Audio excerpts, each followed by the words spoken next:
Thanks very much, Matthew.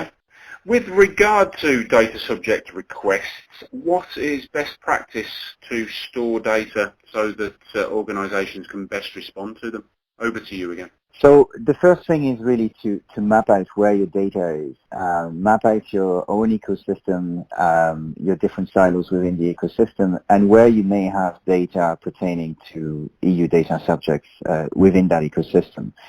Now, there's different ways you can do that. You can, of course, use the checklists that have been made available by the Information Commissioner's Office in the UK or the Office of the Data Protection Commissioners in Ireland, and they'll guide you towards mapping your data and trying to find out the data flow.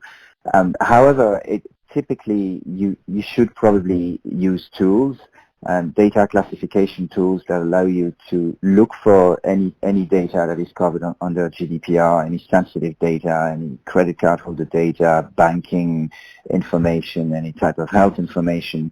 And then you'll probably need to use data tagging tools. Remember, if you get a data subject request, you will need to be able to do a search, and unless you have tagged the information, even if you have a classification, you won't be able to get it in time, because the time frame to go back to the data subject is really a matter of weeks.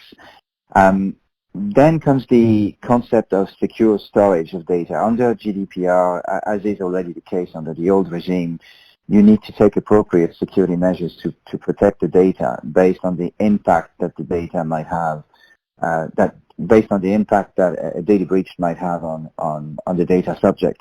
So it's very important that you know where the data is, how you protect it at rest and in transit, and even potentially in use.